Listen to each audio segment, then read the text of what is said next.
hanya pekerjaan 5 tahun, kita kerjakan dalam 1 tahun, tapi 4 tahunnya kita bayar hutang. Ya, Assalamualaikum warahmatullahi wabarakatuh. Sahabat Merdeka, pencinta Airmall TV Bengkulu.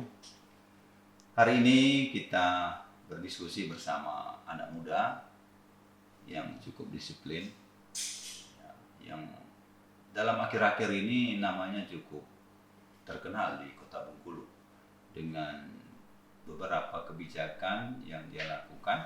Kemudian atas itulah ciri mungkin dari sosok Haji Aryo Gumai. Ya. Apa kabar? Alhamdulillah, alhamdulillah. Baik. Puasa ya? Amin, insyaallah. Iyalah, partai Islam. Sahabat Merdeka, Bung Aryo ini baru kali mencoba DPR. Ya, baru pertama. Langsung jadi. Alhamdulillah. Nah, ini ada sebuah kelebihan Ya. yang ada dari Aryo. Gimana kiat-kiatnya itu? Ya, saya pikir yang penting kita mau berbuat. Dan intinya kita berbuat sama-sama untuk kebaikan. Baik itu untuk daerah maupun untuk perbaikan di pemerintahan. Mungkin banyak hal-hal yang selama ini orang melihat DPR itu bukan sebelah mata lagi, seperempat mata. Iya, betul. Karena jangan cuma datang, duduk dan diam. Itu stigma itu yang kita harus luruskan. Bahwasanya di DPR itu memang sebenarnya tugasnya berat, kita melakukan pengawasan. Betul. Melakukan pengawasan, kita juga melakukan budgeting. Jangan sampai kita berkongkal-lingkong untuk melakukan budgeting. Betul. Itu yang paling penting saya pikir. Nah, jadi dengan niat yang tulus dari Bung Aryo ini, sahabat Merdeka, wajar dia terpilih. Dan di samping itu dari segi basic memang mumpuni ya. Ya. Pemerintahan ya. Alhamdulillah memang saya tamatannya STPDN. STPDN kebetulan saya tamat tahun 2004. Karena STPDN itu ikatan dinas langsung menjadi PNS sama lulus karena ASN. Dan kebetulan juga saya ditempatkan sebelumnya di anggaran. Jadi saya mengerti dengan keuangan lah, mengerti sedikit. Dan selain PNS saya juga pengusaha. Jadi saya mengerti juga sedikit dunia usaha dan problem-problem pengusaha dalam melakukan perizinan. Nah, ini jadi 7 saja anggota DPR seperti ini saya kira sudah berimbang ini kekuatan eksekutif legislatif ini kan. Tapi kadang ya ketidakberimbangan ini mungkin kan gitu. Bukan kita menafikan kawan-kawan, tapi mungkin karena kesibukan dan basic dia, passion dia selama ini. Bung Aryo. Ya. Saya mengikuti Bung Aryo ini. Ya. Setelah saya paham bahwasanya basic, pengalaman, dan wajar kalau melakukan hal-hal yang tidak sesuai dengan hati dan kemampuan pengetahuan yang Bung Aryo langsung cetuskan. Ya, sehingga jadi publik tahu, ini sosok Aryo. Ya. Nah, saya kira akan terus bertahan dengan sikap seperti itu, Bung Aryo. Insyaallah, karena niatnya dari awal memang kita untuk bergabung di legislatif itu untuk memperbaiki. Insyaallah mudah-mudahan apa yang sudah saya lakukan sebelumnya ke depan akan tetap kita lakukan. Tapi siap itu akan berhadapan dengan sekian banyak anggota DPR yang lain? Saya pikir itu konsekuensinya, konsekuensi politik. Ini bukan kali pertama. Memang yang pertama kali itu pada saat saya menolak hutang. Menolak hutang itu saya berlawanan langsung dengan partai. Jadi bukan berlawanan dengan unsur di luar partai, tapi partai. Karena instruksinya partai kita pada saat itu di fraksi. Betul. Itu kita menyetujui hutang. Dan hampir semua partai itu menyetujui untuk hutang. Hanya saya yang secara pribadi tidak menyetujui. Karena itu tadi ya, paham betul bagaimana. Karena saya berpikir untuk menentukan kita mau hutang ke luar, itu kita harus ada on prosedur. Jadi ada kajian-kajian yang kita harus lakukan, Betul. kemampuan kita untuk membayar, keperluan. Jangan hanya pekerjaan 5 tahun, kita kerjakan dalam 1 tahun, tapi 4 tahunnya kita bayar hutang, tidak ada pekerjaan. Dan kebetulan saya dulu punya pengalaman di daerah kita di Kutai Kartanegara, di tahun-tahun terakhir karena mengejar proyek, di tahun-tahun terakhirnya kita tinggal membayar hutang. Akhirnya teman-teman di OPD itu tidak bisa melakukan akselerasi untuk pemerintahan yang lebih baik itu. Setelah diberikan penjelasan ke partai, karena partai menerima ya. Ya awalnya pada saat kita voting 1-4 ya. Wah. 1-4. Saya yang tidak setuju, yang lain setuju. PKS pada saat itu abstain. Jadi saya pada saat itu hanya menerima kira-kira PAW lah. Saya pikir saya sudah siap. Yang penting saya berbuat. Berbuat kalau itu memang kehendak Allah. Kalau masalah PAW itu kan Allah yang atur, saya pikir. Ternyata begitu dipanggil saya jelaskan begini-begini, dan alhamdulillah partai juga mengerti dengan posisi seharusnya legislatif itu seharusnya begitu. Sahabat Merdeka, khususnya sahabat Merdeka milenial, hari ini memang kita betul kedatangan tamu kita yang penting bagi generasi milenial yang ingin terjun ke dunia politik. Bahwasanya ternyata di dunia politik itu, di legislatif itu harus siap. Bahkan tadi 1-35. Lawan 34. Ini yang perlu dicatat bagi kaum milenial, sahabat Merdeka yang ingin terjun ke dunia politik. Jadi memang harus siap untuk itu, bahkan harus siap untuk di PAW partai. Nah, Bung Aryo, saya kira itu akan konsisten ya? Harus konsisten.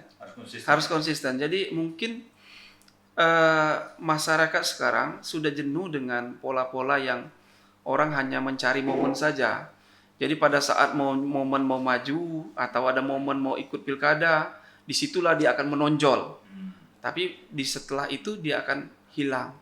Jadi konsisten itu perlu sekali dalam berpolitik. Iya, saya kira ini menjadi catatan sejarah, Bung Aryo. Kalau Bung Aryo terus bertahan ini akan menjadi catatan penting ya bagi generasi ke depan ya yang mau terjun ke dunia politik.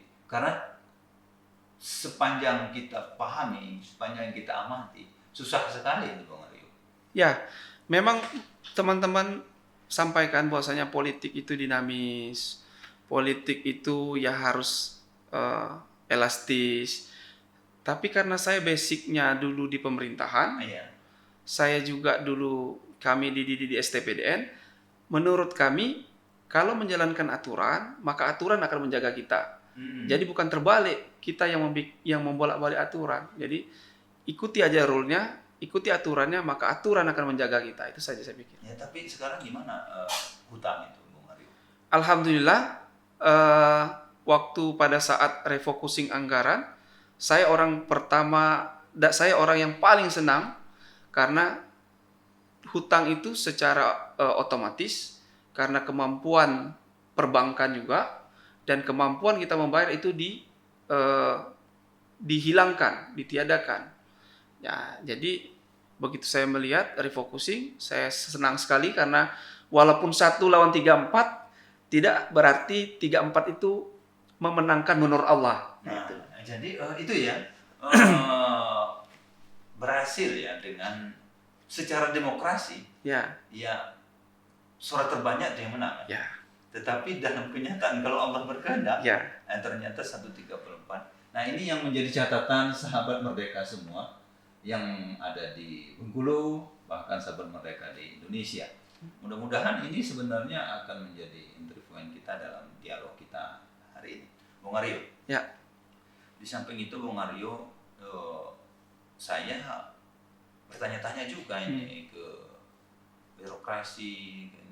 Ternyata Bung Aryo cukup menjaga hubungan baik juga walaupun pada saat pembahasan antara eksekutif legislatif memposisikan itu. Tapi setelah pembahasan bersahabat begitu. Gimana itu secara psikologi Bung Aryo? Ya, saya pikir begini. Kita harus bisa membedakan kita lagi bekerja dengan kita lagi bergaul. Kalau kita bergaul, siapapun kita ikut sama-sama. dan tidak boleh pekerjaan dibawa-bawa ke urusan pribadi. Dan saya tidak pernah mengkritik orang masalah personal. Betul. Hanya saja apa yang menurut saya kebijakan yang tidak pas, maka kita harus luruskan dan kewajiban kita untuk meluruskan. Betul. Nah, jadi kalau setelah semua orang itu semuanya suka atau asal Bapak senang, maka pimpinan itu tidak akan tahu kalau dia sekarang lagi menyimpang gitu. Jadi tugasnya kita di DPR, fungsi pengawasan, itulah kita sampaikan, oh ini begini. Jadi tidak pernah saya mempermasalahkan perdebatan saya menjadi perdebatan di luar. Tidak bisa. Ya itu makanya saya beberapa ini di kampus juga kan dengan kawan-kawan dosen dan kawan-kawan mahasiswa S2 itu Bung Aryo itu yang mana ya? Bahasa dia kan, ketegasan dia kan, itu keteguhan hati dia tidak goyang gitu kan. Nah ternyata Bung Aryo ini belum begitu banyak kenal ya. Itu. Ya memang saya terus terang, saya kembali ke Bengkulu ini belum ada 1 tahun. Ada 1 tahun. Selama ini cuma bolak-balik saja. Karena memang begitu tamat SMA, saya tahun 2000 tamat SMA, terus diterima di STPDN, 4 tahun saya di Bandung. Begitu itu pulang kembali ke Bengkulu sebentar, ditempatkan kembali saya di Kalimantan Timur. Nah di situ yang saya lama. Kemarin baru kita kembali lagi ke sini, alhamdulillah. Untuk daerah ya? Ya biar kita bisa membangun daerah. Kalau di tempat lain ya kita sudah mulai membangun, tetapi saya berpikir kalaulah kita membangun daerah orang terus, kapan daerah kita? Iya Bung Aryo, sebenarnya itu kan di DPR itu kan ada anggaran atau program fintech. Itu sebenarnya untuk melatih kawan-kawan DPR supaya bisa mengimbangi kekuatan eksekutif ini ya. Kalau eksekutif ini kan bertahun-tahun dia menguasai betul ya, regulasi, anggaran dan lain-lain gitu kan. Nah itu sebenarnya bagaimana pandangan Bung Aryo? Kalau saya pikir sebenarnya teman-teman semua tuh memiliki kemampuan berpikir yang bagus. Semua baik itu di eksekutif maupun di legislatif. Hanya saja ada beberapa mungkin terkait masalah kepentingan-kepentingan politik. Karena politik selalu dikait-kaitkan. Jadi kalau kemampuan berpikir, teman-teman itu sebenarnya memiliki kemampuan berpikir yang luar biasa gitu. Jadi bukan juga mereka tidak mampu berpikir, tapi ada kepentingan-kepentingan yang bisa mengikat mereka yang akhirnya bikin susah. Itu tadi ya, karena faktor partai penguasa. Ya, bisa jadi begitu. Tapi kalaulah saya tidak pernah berpikir dan tidak terikat oleh partai. Walaupun partai adalah kendaraan saya, tetapi tujuan partai juga membuat daerah ini baik. Nah, jadi saya yakin sebenarnya kalau dijelaskan sepenuhnya ke partai akan mengerti. Bahkan akan mendukung sepenuhnya. Benar. Nah, Bung Aryo, usia belum 40 ya? Belum. Baru masuk 38. Nah, saya mendengar lagi dengan kawan-kawan Bung Aryo ini. Andaikan saja bisa mengajak 8 atau 11 saja kawan-kawan DPR itu untuk bernegosiasi bernegosiasi namanya kan, dalam sebuah pembahasan hal-hal tuntut untuk kepentingan yang lebih baik di kota ini. Kawan-kawan di kampus juga menyampaikan, saya yakin itu DPR itu akan bisa menjadi percontohan ke depan. Ya, memang segala sesuatu tergantung pada individu dan karakter. Besarlah kemampuan orang berpikir, besarlah kemampuan keuangannya dia. Tapi kalau tidak karakternya, itu susah juga. Nah, jadi karakter itu memang dididik dari dia kecil, lingkungan keluarga dan lingkungan pendidikannya. Saya pikir itu. Jadi saya berharap semuanya anggota DPR bisa begitu. Tapi semua kan punya karakter yang berbeda-beda. Ya, perannya juga berbeda-beda. Kalau sama semua, ya Allah tidak menciptakan orang yang sama. Betul. Iya. Teduh sekali nih Bung Aryo. Sahabat Merdeka, saya sangat terkesima dengan Bung Aryo hari ini. Karena baru ini saya yang berbicara dengan. Bukan karena kita COVID ya. Ini tapi setelah melihat sosok Bung Aryo, sehingga dan disiplinnya luar biasa. Jam 2 tepat di studio, dia sudah datang di studio. Sahabat Merdeka, khususnya sahabat Merdeka yang milenial, waktu manfaatkan seandainya ada waktu luang Bung Aryo untuk berdiskusi panjang, khusus sahabat milenial di Kota Bengkulu, sahabat Merdeka, kita sangat butuh orang yang berpikir seperti Bung Aryo Sani. Insyaallah. Saya kira itu Bung Aryo ya. Ya. Ini yang perlu menjadi catatan kita hari ini.